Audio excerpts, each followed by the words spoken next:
आज की क्लास में हम लोग पढ़ेंगे न्यूटन के लॉज पे कुछ न्यूमेरिकल, ज़्यादातर जेई मेंस और एडवांस के होंगे।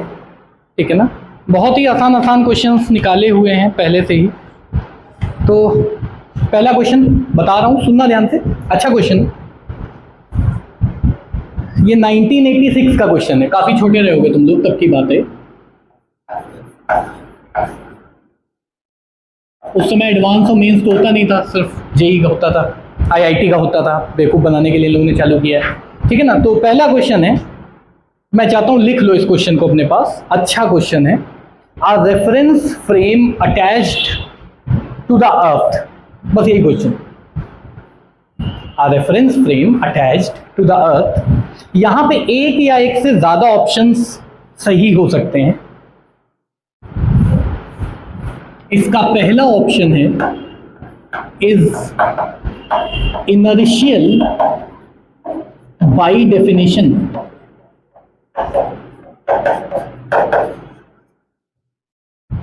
और अभी एक बड़ा ही जहरीला सवाल मैं पूछने वाला हूं तुम लोगों से, क्योंकि समर ब्रेक के बाद बहुत दिन बाद आज क्लास है, कि ये इनर्शियल फ्रेम होते क्या हैं। अभी बात करते हैं। दूसरा है can not be inertial because earth is revolving around the sun. Cannot be inertial because earth is revolving around sun.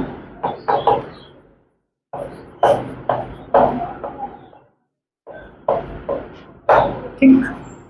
तीसरा ऑप्शन मैं लिख रहा हूँ क्योंकि अभी मेरे पास इतना समय नहीं है कि मैं वीडियो में भी डाल दूँ, और शीट मैंने प्रिंट कराना है, वही बुक के क्वेश्चन है तो बार बार सही नहीं रहता है ना। पेड़ बचाने हैं, पैसे बचाने। तीसरा है is inertial because Newton's laws are applicable in this frame.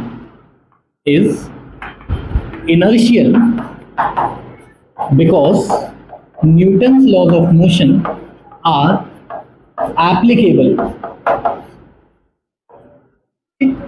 और चौथा ऑप्शन है can not be inertial because earth is rotating on its own axis. Can not be inertial because earth is rotating on its own axis. बाकी मैं नहीं लिख रहा हूं। तो एक बार इस क्वेश्चन पे नजर दौड़ा लो।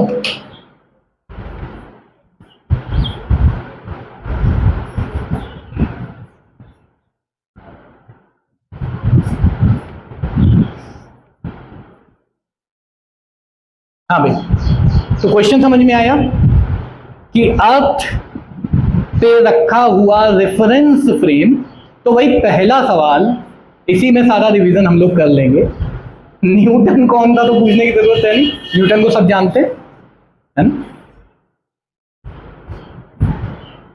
पहला सवाल, ये रेफरेंस फ्रेम क्या होता है, जो बकवास हमने लिखी है, इसको पढ़ने से पहले हमें पता होना चाहिए कि रेफरेंस फ्रेम क्या होता है। कोई बताना चाहेगा? तो बड़ा आसान है। तो एक फ्रेम जिसमें इनर्शिया लग रहा हो। इनर्शिया क्या होता है? 9th में पढ़ा गया ना, बड़ा ही आसान क्वेश्चन है। इनर्शिया क्या होता है? इनर्शियल तो बाद में पढ़ेंगे, इनर्शिया पता होना चाहिए, छोटे छोटे बच्चे भी जानते हैं। तो नहीं, इनर्शिया क्या होता है, नया सवाल है। इनर्शिया प्रॉपर्टी है। इनर्शिया लगता नहीं है। इनर्शिया तो प्रॉपर्टी, प्यार मोहब्बत वाली है। कहते हैं ना, प्यार में हम चांद तारे तोड़ लाएंगे, हड्डियां तोड़ लाएंगे और क्या क्या तोड़ लाएंगे, तोड़ कुछ नहीं पाते हैं, कह देते हैं, है ना। सबके वाले या सबकी वाली सबके वालों से या सबकी वालियों से बहुत प्यार करते हैं, और सबसे ज्यादा सभी करते हैं, पर कोई मेजर नहीं कर सकता कौन कितना करता। मानते हो बात? कंपेयर नहीं कर पाओगे। गिफ्ट देख सकते हो, इसने उसको प्ले स्टेशन दिला दिया, उसने उसको सोने की अंगूठी दिला दी, बाद में भले ही चेन स्नैचिंग में पकड़ा के वो बंदा, उससे मैं क्या मतलब। काम की बात करते हैं। तो सवाल ये है कि इनर्शियल पढ़ने से पहले inertia is a property, inertia can not be measured. पहला तो यही बात याद रखना। कहते हैं ना दो बॉडीज हैं, किसका इनर्शिया ज़्यादा होगा, हमें क्या पता, हमें क्या पता मास किसका ज़्यादा, ये हम बता सकते हैं। Inertia is a property, it is a tendency. अच्छा बताओ, एक लेट अस से क्रिकेट की बॉल है, एक और क्रिकेट की बॉल है, एक बॉल चल रही है कांस्टेंट स्पीड से, एक बॉल एक्सेलरेट कर रही है और तीसरी बॉल है वो रखी हुई है, किसका इनर्शिया ज़्यादा होगा? इक्वल होगा, मास सेम है। नीट का क्वेश्चन रह चुका है, शायद किसी एक का क्वेश्चन रह चुका है, जी हाँ, कहीं पढ़ा था मैंने भी। तो सवाल समझ में आया, इनर्शिया क्या है, एकदम क्लियर उसका answer. Inertia is a tendency. कोई कितना अपने मोशन को रेजिस्ट करना चाहता है, चेंज को रेजिस्ट करना चाहता है। अब ये इनर्शियल फ्रेम क्या होते हैं? न्यूटन ने कितने लॉ दिए थे? मोशन के 3 लॉज दिए थे, वैसे बहुत सारे लॉ दिए। कूलिंग का भी है, न्यूटन्स लॉ ऑफ कूलिंग, इतना वाहियात लॉ है।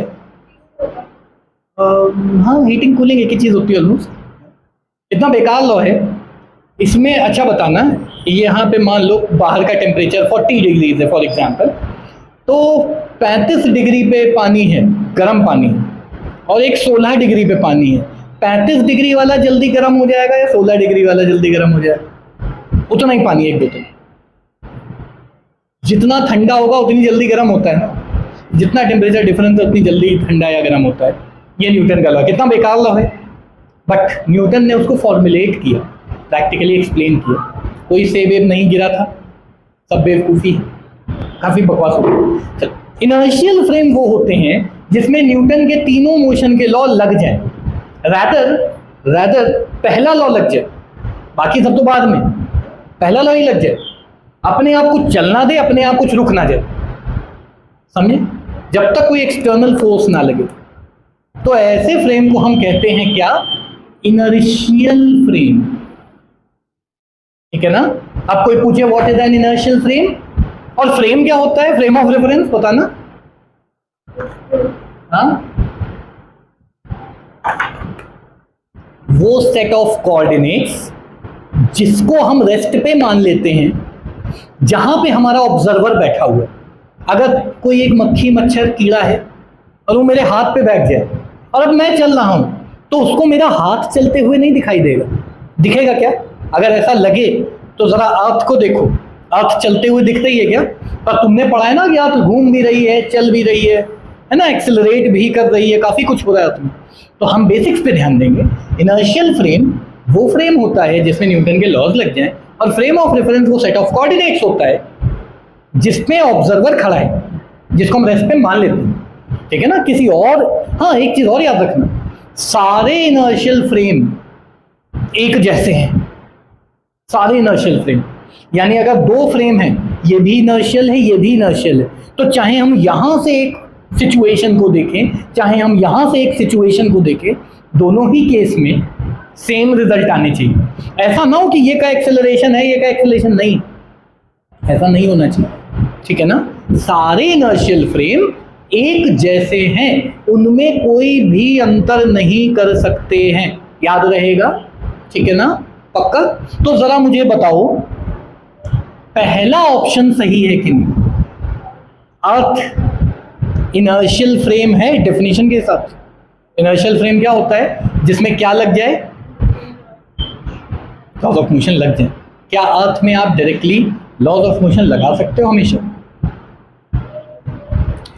घूम रही, चल रही, अर्थ इज एक्सेलरेटिंग, है ना। तो पहला ऑप्शन है is inertial frame by definition, ये गलत है, ठीक है ना। अब बताऊं क्यों, बताएं। इमेजिन करो, इमेजिन करो आप अर्थ से दूर कोई एक इनर्शियल फ्रेम है जो रुका हुआ है एकदम, ठीक है ना, ठीक है ना। इस ISS की बात कर लो, इंटरनेशनल स्पेस स्टेशन की। तो इंटरनेशनल स्पेस स्टेशन अगर एक इनर्शियल फ्रेम है, या कोई ऐसी जगह जो बिल्कुल रेस्ट पे, ठीक है ना। Sun is an inertial frame for us almost, ठीक है ना। हम अगर सन से देखें, सन नहीं चल रहा है मान लो, सन का ट्रांसलेटरी मोशन थोड़ी देर के लिए अवॉइड करते हैं, और हम दूर से देख रहे हैं कि ये ऑब्जेक्ट, लाइट तो आने रही, कुछ काम ही कर लें इसका। मेरे देखने पे ये ऑब्जेक्ट रेस्ट पे है, ठीक। अगर अर्थ से देखने पे भी रेस्ट पे है तो रेस्ट पे। लेकिन अब इमेजिन करो इसको स्पेस से देख रहे हैं, तो ये चल रहा है, अपने आप घूमेगा क्या, अपने आप चलेगा क्या? नहीं, अपने आप नहीं चल सकता। इसका मतलब यहाँ कोई फोर्स लग रही होगी।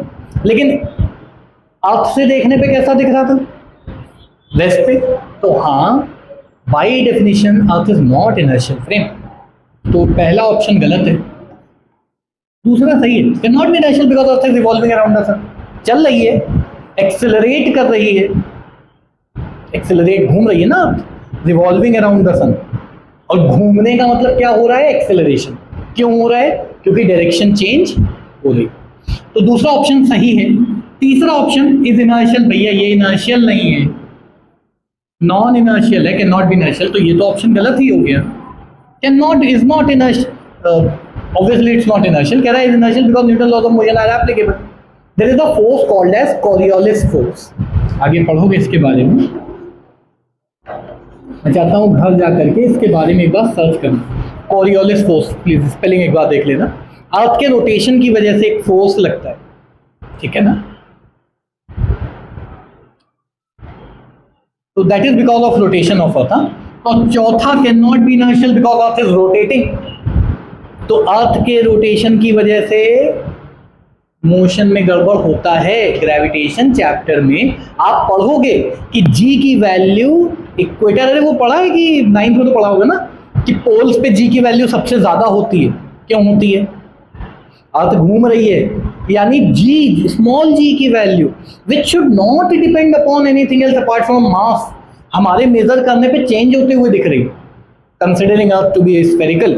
तो ऐसा लग सकता है कहीं पे वेट कम है, कहीं वेट ज्यादा है, कहीं वेट कम है, कहीं वेट ज्यादा है। पोल्स पे ज्यादा है, यहाँ पे कम है, बिना कोई फोर्स लगे कम है। हम यही तो कहते हैं ना कि वेट ऑफ एन ऑब्जेक्ट, ये लाइन है, मान लो कि थोड़ी देर के लिए आप किसी एक्सेस पे घूम रही है, यहाँ पे वेट है W1, यहाँ वेट है W2, और हम मेजर करते हैं तो पाते हैं W2 जो है ये W1 से छोटा है। बिना कोई फोर्स लगे क्या वेट कम हो जाएगा? अब या तो अच्छा, न्यूटन की ग्रेविटी एकदम सही है। आजकल बहुत बढ़िया एक टीवी सीरीज देख रहे हैं जीनियस नाम से, नेशनल जियोग्राफिक की, आइंस्टाइन की स्टोरी बहुत बढ़िया है। डेली रात को देखते हैं, फिर सुबह 10 बजे तक सोते हैं मुंह खोल के, 2-3 बजे तक, ठीक है ना। तो W1 ज्यादा है, W2 कम है, बिना कोई फोर्स लगे, यानी कुछ गड़बड़ हो रहा है। और कुछ गड़बड़ हो रहा है तो हमको एक सूडो फोर्स लगाना पड़ेगा। सूडो फोर्स जानते हो, कोई अलग से कुछ गड़बड़ कर रहा है उसको बैलेंस करने के लिए, यानी यहाँ वेट ज्यादा, यहाँ वेट कम, कुछ गड़बड़ है, न्यूटन का लॉ सही नहीं बैठ रहा है, तो हमको एक एक्स्ट्रा फोर्स इंक्लूड करना पड़ेगा। Hence earth is a non inertial frame. क्यों? क्योंकि अर्थ चल भी रही है और घूम भी रही। तो इसके सही ऑप्शन से आंसर है, मैं देख लेता हूं, सही बता रहा हूं। इसके सही आंसर है बी और डी, ठीक है ना, मार्क कर लेना। अच्छा क्वेश्चन है, जेई एडवांस कुछ नहीं होता है, आईआईटी का क्वेश्चन, बस इतना याद रखिए, ठीक है ना। सेकेंड लॉ ऑफ मोशन याद है थोड़ा सा, 2 स्टेटमेंट थे। मेन स्टेटमेंट तो ये F इक्वल dp dt, और इसी से हम डिराइव करते हैं F इक्वल ma। यही तो निकाला था हम लोगों ने, यही तो होता है ना, 9th में भी यही पढ़ा था। अभी हमने कुछ 11th को टच नहीं किया, पहला वाला क्वेश्चन भी 11th का ही नहीं, बेसिक्स है वो तो। न्यूटन का लॉ लग रहा है तो है, नहीं लग रहा है तो नहीं है, ठीक। सेकेंड क्वेश्चन पे आते हैं, बड़ा बढ़िया question. A force acts for 20 seconds on a body of mass 20 kg। 20 second के लिए फोर्स लग रही है, 20 किलोग्राम का ऑब्जेक्ट है, ठीक है ना, कॉमा लगाएंगे। स्टार्टिंग फ्रॉम रेस्ट, यानी शुरुआत पे ऑब्जेक्ट कैसा है? रेस्ट में। आगे कह रहा है after which the force ceases. Ceases का मतलब क्या होता है? रुक जाना, खत्म हो जाना। And the body describes 50 metres. Describe का मतलब क्या है यहाँ पे? तो जो बॉडी है वो 50 मीटर की डेफिनेशन बताएगी, दूरी तय करेगी। डिस्क्राइब मीन चल अंग्रेजी की दिक्कत है, हम कुछ नहीं कर सकते ना, शेक्सपियर की दिक्कत है।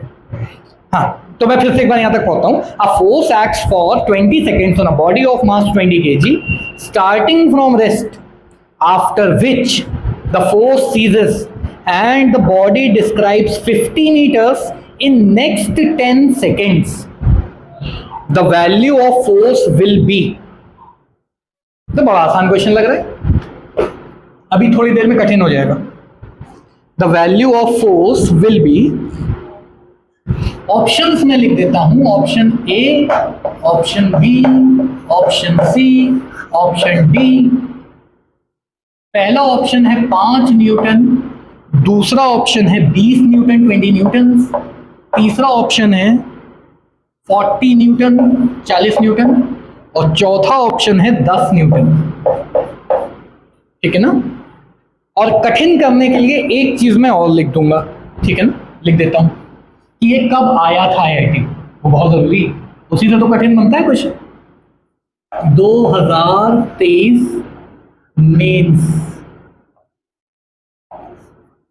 पिछले साल, इस पेपर से पहले वाले पेपर में। तो ट्राई करो थोड़ी देर, फिर आगे सॉल्व करवाते हैं।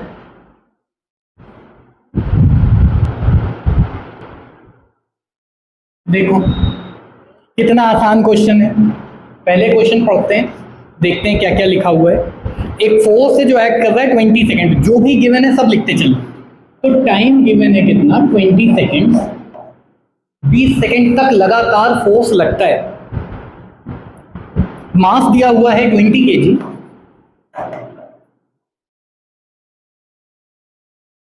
और कह रहा है कि स्टार्टिंग फ्रॉम रेस्ट, यानी इसका यू दिया हुआ है 0। यहां तक तो बहुत आसान, जो दिया हम लिखते चल रहे। आगे कह रहा है then the force ceases to act, यानी कि बंद हो जाता है फोर्स लगना, और बॉडी कवर करती है अगले 10 सेकेंड में 50 मीटर, यानी नेक्स्ट 10 सेकेंड्स में बॉडी चलती है 50 मीटर्स। हमको बताना है फोर्स की वैल्यू, मैग्नीट्यूड बताना है फोर्स का कितना लगा।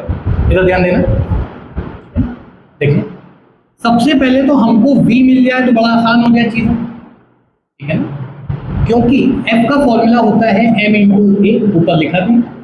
ठीक, a निकालने के लिए हमारे पास v है, u है, t है, a निकला है। यही मेरा प्लान है पूरा, मैं यही सोच के चल रहा हूँ। तो सबसे पहले v निकालते हैं। अच्छा, जहां तक फोर्स लगा, ये 20 सेकेंड्स के लिए फोर्स लगा, ठीक है ना, हमें डिस्टेंस से मतलब नहीं है। उसके बाद फोर्स लगना बंद हो गया, मान लो यहाँ ए पॉइंट पे आके फोर्स लगना बंद हो गया, यहाँ से बॉडी आई, और अब जो भी डिस्टेंस चला ये बी तक, फोर्स लगना बंद हो गया, तो एक्सेलरेशन भी नहीं होगा। तो अगर जहां फोर्स लगना बंद हुआ वहां वेलोसिटी थी v, तब यही v से चलता रहेगा। न्यूटन का लॉ यही तो कहता है, कुछ नई चीज तो नहीं बताई ना। यहां तक क्लियर है एकदम? तो speed equals distance upon time, इन दोनों का इस्तेमाल करके निकाल लिया 5 मीटर पर सेकेंड। तो v की वैल्यू मिल गई 5 मीटर पर सेकेंड। अब v इक्वल यू प्लस 80 लगा दें, a मिल जाएगा।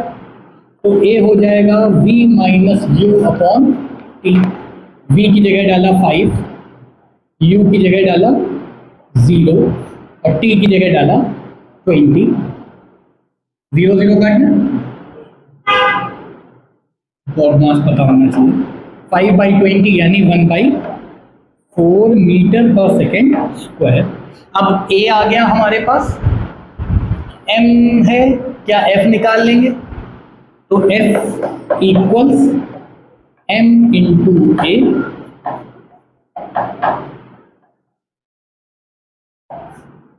Five Newton is the correct answer. कठिन है मेंस का question.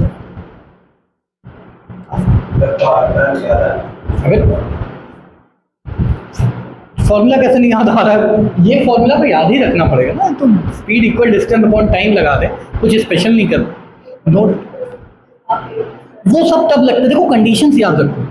S equal UT plus half T square कब लगता है? जब ए कांस्टेंट हो।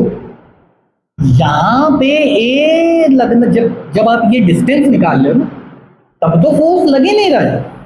बॉडी यहाँ से यहाँ तक चल के आई है, यहाँ से यहाँ तक एक्स, या इस पोजीशन को नाम देते हैं सी। सी से ए तक फोर्स लगा, उसके बाद force zero, acceleration zero, acceleration zero, तो वेलोसिटी कांस्टेंट। समझ में आया? नोट कर लो अगर करना हो तो। अच्छा क्वेश्चन।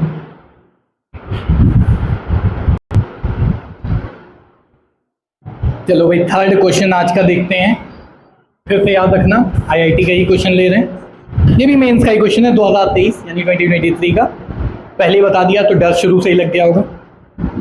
क्वेश्चन है, अ बॉडी ऑफ मास 500 ग्राम, आधा किलो का ऑब्जेक्ट है, moves along the x axis, बड़ा ही आसान कर दिया हमारे लिए, moves along x axis such that its velocity varies with displacement. याद रखना, वेलोसिटी जो है वो डिस्प्लेसमेंट के साथ चेंज हो रही है।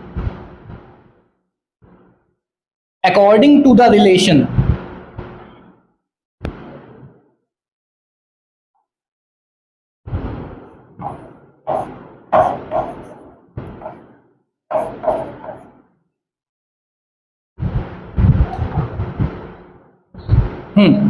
तो भाई क्वेश्चन ये है, सही लिखा है मैंने, हाँ फिर से एक बार पढ़ देता हूं। A body of mass 500 gram moves along x axis such that its velocity varies with displacement x, displacement x है हाँ, according to the relation v equals 10 times of root x metre per second.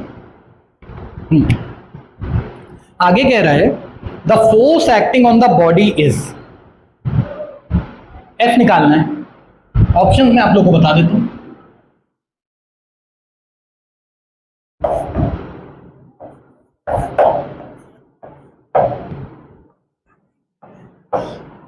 तो भाई चार option है, 25 Newton, 125 Newton,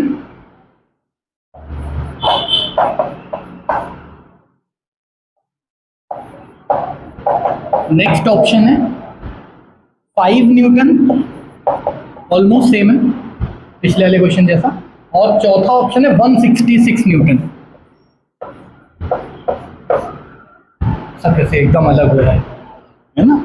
छोटे बचपन में वो कहते ना find the odd one out, अगर वो होता तो जीत जाते, पर जेई का क्वेश्चन है, मेंस का, तो ट्राई करो।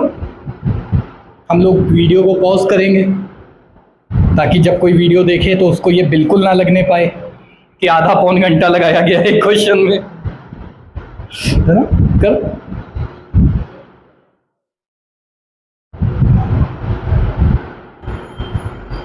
देखो, ऐसा क्वेश्चन जब भी दिखे जहां पे एग्जैक्ट वैल्यूज हमको ना पता हो, तो आपको केवल थोड़ा बहुत, तुम लोग शुरू में बीच में सही बातें बताई कि हमको क्या निकालना है। अच्छा, मास दिया है क्या ऑब्जेक्ट का? मास दिया है, यानी हमें ए निकालना है, तभी तो एफ निकलेगा। बात समझ में आई? और अगर हमको ए निकालना है और हमको वी दिया हुआ है, तो हमारे पास एक ही तरीका बचता है। हमको क्या करना है, ए निकालने के लिए डीवी डी टी करना होगा, लेकिन यहाँ v जो है this is the function of x। तो कई लोग गलत तरीके से बता देते हैं कि ऊपर नीचे dx का मल्टीप्लाई कर लो, पूरी एकदम से घंटी बजा दो है, ऊपर नीचे dx का मल्टीप्लाई कर लो, ये मल्टीप्लाई नहीं होता है, यहाँ चेन रूल है, यहाँ चेन रूल है। v को t के रिस्पेक्ट में निकालना, तो पहले हमको इस फंक्शन को x के रिस्पेक्ट में डिफरेंशिएट करना होगा और फिर जो है उसको t के रिस्पेक्ट में करना होगा। ठीक, तो ये एक्चुअली ऐसा चलता है, कुछ ऐसा आएगा, ये इसको इधर कर देते हैं, रिजल्ट इज सेम, तरीका इज वेरी रॉन्ग, बहुत गलत, बट ठीक है यूज करेंगे हम। तो हम a को लिख सकते हैं। अब मैंने पॉज किया था जब, उस समय बोला था तुम लोगों से कि डेरिवेशन देख लेना। डेरिवेशन क्यों बोला था? इसको इसके साथ लिख लेते थे, लिखते नहीं, तो ये हो जाएगा dv dx dx dt, ये हो जाएगा। सेकेंड इक्वेशन ऐसे ही डिराइव करी थी ना शायद, सेकेंड या थर्ड को ये कैसे होती थी डिराइव, मुझे याद नहीं एग्जैक्टली। इधर ये समझ में आया। पहले इसको डिफरेंशिएट करना x के रिस्पेक्ट में, ठीक, और dx dt क्या होता है, स्पीड, और स्पीड की वैल्यू क्या दी हुई है 10√x। तो इसको डिफरेंशिएट करो और इसकी जगह ये डाल दो, क्या आएगा देखो करके, तुम लोग चाहो तो साथ साथ कर सकते हो। तो dv dx, इसको डिफरेंशिएट करो क्या आएगा 10√x, 10 तो कांस्टेंट, x की पावर 1/2 का क्या होगा ddx, 1/2 x की पावर 1/2 माइनस 1, यानी 1/2 x की पावर माइनस 1/2, यानी 1/2√x। ये आया ना, डिफरेंशिएशन तो पढ़ा है, छोटे छोटे बच्चे जानते हैं, बारिश हो रही है नहीं। तो मैं 10 कांस्टेंट हटाने के बाद हाफ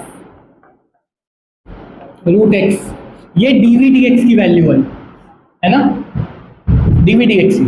अब dx dt निकालना है, वो हमको पहले से पता है क्या है, 10√x, कुछ कटेगा 10 से 10 काट दे, √x से √x काटेंगे और इससे इसको काट देंगे, तो ये हो गया 5 × 10। तो a की वैल्यू कितनी आ गई,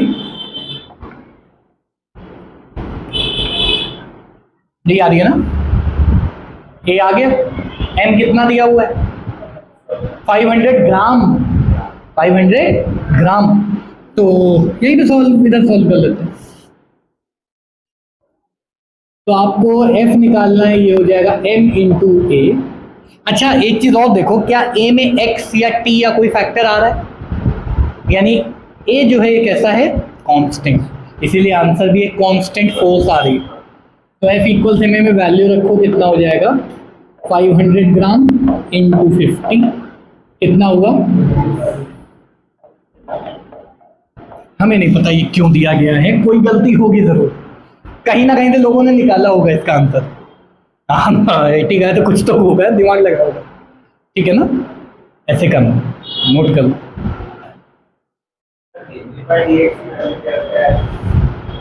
dv dx की वैल्यू ये कैसे आई, v है, v को डिफरेंशिएट किया, वही dv dx हो गया, और dx dt की वैल्यू तो यही थी, v की जगह मैं लिख सकता हूँ ना dx dt, मैंने तो आदत डाल ली, जब भी v लिखूंगा dx dt लिख लूंगा, जब भी a लिखूंगा dv dx लिख लूंगा, ये आसान तरीका, कुछ मल्टीप्लाई नहीं किया, ये चेन रूल लगाया, चेन रूल याद है, ये चेन रूल लगाया, देखो dv dt निकालना है हमको, ठीक, और v जो है this is the function of x, तो चेन रूल क्या करते थे, पहले अंदर वाले का डिफरेंशिएशन, फिर बाहर वाले का डिफरेंशिएशन, बड़े वाले का, तो dv dt को हम लिख सकते, dv dt को हम ऐसे लिख सकते हैं dx dt, अंदर वाले का डिफरेंशिएशन और बाहर वाले का x के रिस्पेक्ट में, ऐसा कुछ, ऐसे तो करते थे ना, याद है चेन रूल, ये चेन रूल लगाए, ये हमने अपना बहुत कोई रूल नहीं बनाया है कि ऊपर नीचे dx का मल्टीप्लाई कर दो, मल्टीप्लाई नहीं किया, चेन रूल है, ठीक है। If you want you can note it down, सबने कर लिया क्या ना, बहुत अच्छी बात, कंटिन्यू करते हैं आगे।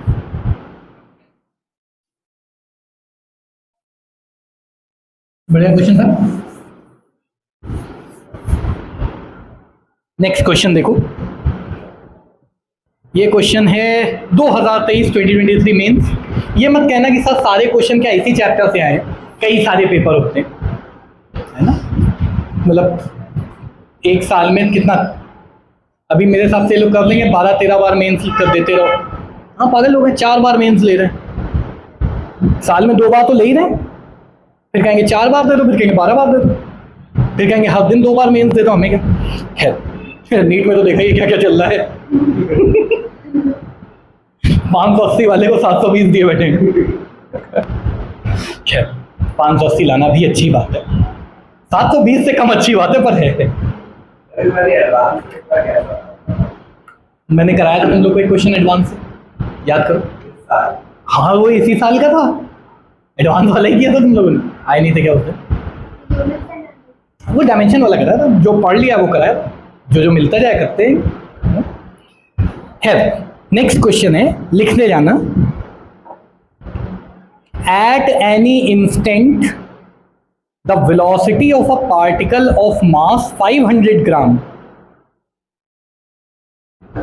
याद रखना, फिर से आधा किलो का ऑब्जेक्ट है, ऑलमोस्ट एक जैसे क्वेश्चन है, एक ही साल के question actually. At any instant the velocity of a particle of mass 500 gram is, velocity दी हुई है 2ti cap plus 3t square j cap.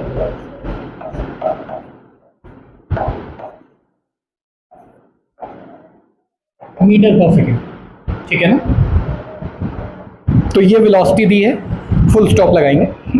If the force acting on the particle at t equals to 1 second is, force की value दी हुई है i cap plus x j cap.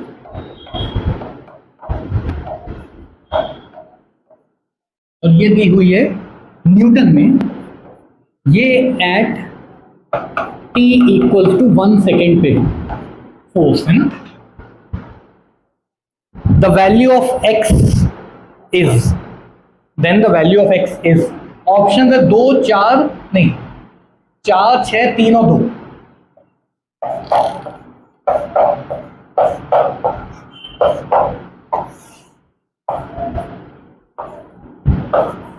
ये options दी।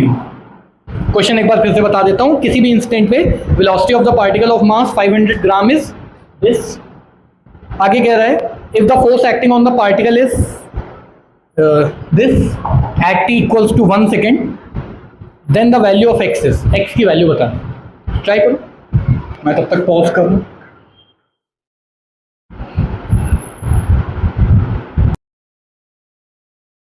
देखो ऐसे क्वेश्चन को सॉल्व करने के लिए तुमको थोड़ा सा दिमाग लगाना है, ज्यादा है ही नहीं दिमाग, तो गर्मी भी इतनी पड़ रही है। देखो इस समय की बात करो, अगर इस समय एक्सेलरेशन आ जाए, और एक्सेलरेशन के लिए हम क्या करते हैं, डीवीडीटी बाई नहीं बोलते, डीवीडीटी बोलते हैं, ठीक है ना, डिवाइड नहीं करते ना, वो भी अच्छी आदत है। तो डीवीडीटी कर लो, कितना हो जाएगा 2i कैप प्लस 6t जे कैप। डीवीडीटी कर रहे हैं ना, तो t को डिफरेंशिएट करें, ऐसे कुछ आ रहा है ना, ये आ गया मीटर पर सेकेंड स्क्वायर में। अब एक्सेलरेशन किस समय का निकालना है, किस समय, तो acceleration at t equals to 1 second कितना हो जाएगा 2i cap plus 6j cap. इसमें कोई प्रॉब्लम, यहां तक कोई भी दिक्कत नहीं, एकदम बढ़िया चल रहा सब। इधर देख लो, अभी तो सॉल्व करना आराम से, यहां तक कोई प्रॉब्लम। अब हमको निकालना क्या है, फोर्स, और फोर्स किसके बराबर होती है, मास कितना दिया हुआ है, आधा किलो।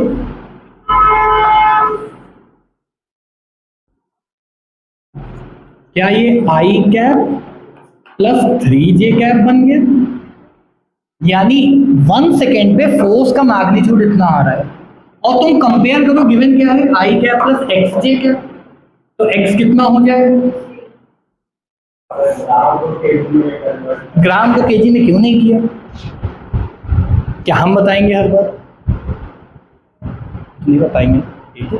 ये सब याद रखना, और प्रैक्टिस से ही आएगा, सब प्रैक्टिस से आता जाएगा, डोंट वरी अबाउट इट। ये भी 2023 का क्वेश्चन है। एक 1986 का क्वेश्चन देखो कितना दिमाग लगाना था। अब हम नॉर्मली देखते हैं ये बॉटल रखी हुई है, बॉटल पे कोई फोर्स नहीं लग रही, ये सोच करके जितने लोग लगाएंगे ए और सी लगा दे, है ना, पिछले वो जो 1986 का क्वेश्चन था। और जिसने थोड़ा भी अपने बेसिक्स याद रखे उसका बी और डी है। तो मेंस तो बहुत आसान है, मेंस और नीट एक ही लेवल होता है, इनफैक्ट मेंस थोड़ा कठिन ही पड़ता है। बट बेसिक्स तो हमको पता ही होना चाहिए। कठिनता क्या है, बहुत ज़्यादा आसान होते हैं क्वेश्चन, ठीक है। आज की क्लास को यहीं पे एंड करेंगे, रिकॉर्डिंग वाली क्लास को यहीं पे एंड करेंगे। कुछ क्वेश्चन अभी तुम लोगों को और कराऊंगा, right. That's it for this session.